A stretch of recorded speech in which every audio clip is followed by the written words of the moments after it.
ഇതെല്ലാം ഉണ്ടെങ്കിലും നമ്മുടെ ജീവിതത്തിൽ ഏറ്റവും കൂടുതൽ ഉണ്ടാവേണ്ടത്, ഇതിനോടൊപ്പം ചേർത്ത് വെക്കേണ്ടത് അല്ലാഹുവിലുള്ള അചഞ്ചലമായ വിശ്വാസം കഴിഞ്ഞാൽ വ അന്ന മുഹമ്മദർ റസൂലുള്ളാഹ്,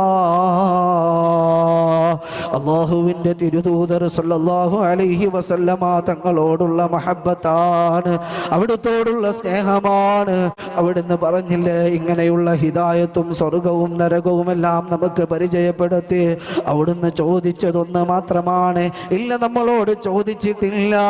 അവിടുന്ന് നമ്മുടെ ജീവിതത്തിൽ ഉണ്ടാകണമെന്ന് ഉണർത്തിയതൊന്ന് മാത്രമാണ്, ഖുല്ലാ അസ്അലുക്കും അലൈഹി അജ്റാ ഇല്ലൽ മവദ്ദത ഫിൽ ഖുർബാ.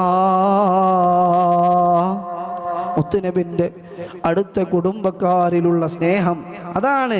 ഇതുപോലെയുള്ള എല്ലാ നിഅമത്തും മുത്തുനബി നമുക്ക് തന്നിട്ട് അവിടുന്ന് പകരം നമ്മുടെ ജീവിതത്തിൽ ഉണ്ടാകണമെന്ന് ഉണർത്തിയത്. പല ആളുകളും ഈ ആയത്തിൻ്റെ അർത്ഥം വെച്ച് ചിന്തിച്ചു പോകാറുണ്ട്, മുത്തുനബി നമ്മോട് ചോദിച്ചു എന്ന്. ഖുല്ലാ അസ്അലുക്കും അലൈഹി അജ്റൻ ഇല്ലൽ മവദ്ദത ഫിൽ ഖുർബാ. ഇതിന്റെ നേരെ അർത്ഥം വെച്ചാൽ, ഞാൻ നിങ്ങളോട് ഒരു പ്രതിഫലവും ചോദിക്കുന്നില്ല, ഇല്ലൽ മവദ്ദത ഫിൽ ഖുർബാ, എൻ്റെ അടുത്ത കുടുംബക്കാരിലുള്ള സ്നേഹമല്ലാതെ എന്നാണ് അർത്ഥം വെക്കുക. സാധാരണ നമ്മൾ മലയാള പ്രയോഗം അനുസരിച്ച് മനസ്സിലാക്കും. അപ്പം മുത്തനബി ഒന്നും ചോദിക്കണില്ല, അജറായിട്ട് കൂലിയായിട്ട് ചോദിക്കുന്നത്, ഇതിന് പകരമായിട്ട് ചോദിക്കുന്നത് എന്ത് മാത്രമേ ഉള്ളൂ, മുത്തനബിൻ്റെ കുടുംബക്കാരെ സ്നേഹിക്കണമെന്നാണ്. എന്നാൽ തെറ്റി നമുക്ക്. അങ്ങനെയല്ല ഈ ആയത്തിൻ്റെ അർത്ഥം മനസ്സിലാക്കേണ്ടത്. ഒരു ഉപകാരം ചെയ്തു കൊടുത്താൽ അതിനെ വീണ്ടും എടുത്തു പറയുക എന്നതോ, അതിന് പകരം അതിനെ മുൻനിർത്തി അതിന് പ്രതിഫലമായി എന്തെങ്കിലും ചോദിക്കുക എന്നതോ നമ്മളെപ്പോലത്തെ ആളുകളെ സംബന്ധിച്ച് തന്നെ മോശമായ കാര്യമാണ്. ഞാൻ എനിക്ക് നാളെ അത് ചെയ്തു തന്നില്ലേ, അതിന് പകരം ഇങ്ങോട്ട് തായോ എന്ന് പറയുന്നത് വളരെ മോശപ്പെട്ട കാര്യമാണ്. പിന്നെ മുത്തുനബിൻ്റെ നബിമാരുടെ വിഷയം പറയാനുണ്ടോ? അപ്പം ഇവർ അജർ ചോദിച്ചതല്ല, പ്രതിഫലം ചോദിച്ചതല്ല. ഇതിനെ നാം മനസ്സിലാക്കേണ്ടത് എങ്ങനെയാണ്?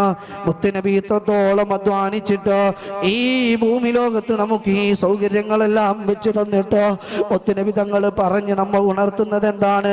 നമ്മിൽ നിർബന്ധമായും ഉണ്ടാവേണ്ടത് അവിടുത്തോടുള്ള സ്നേഹമാണ്. ഏതുപോലെ മഹാന്മാർ വിശദീകരിക്കുന്നുണ്ട്, നമ്മളൊരു കത്തിയെടുത്ത് കുറച്ചു കാലം ഉപയോഗിക്കുമ്പോൾ അതുകൊണ്ട് ഉദ്ദേശിക്കുന്നത് സാധനങ്ങൾ, പച്ചക്കറികൾ, ഫ്രൂട്ട്സുകൾ മുറിയണമെന്നാണ്. അതാണ് അതിൻ്റെ പ്രതിഫലമായി നമുക്ക് കിട്ടുന്നത്, കത്തി കൊണ്ട് മുറിക്കുമ്പോൾ മുറിയുക എന്നുള്ളത്.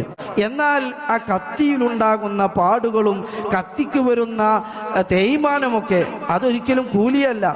പ്രവർത്തനം അവിടെ നടക്കുമ്പോൾ നിർബന്ധമായും സംഭവിക്കേണ്ട ഒരു പ്രതിഫലനമാണ്.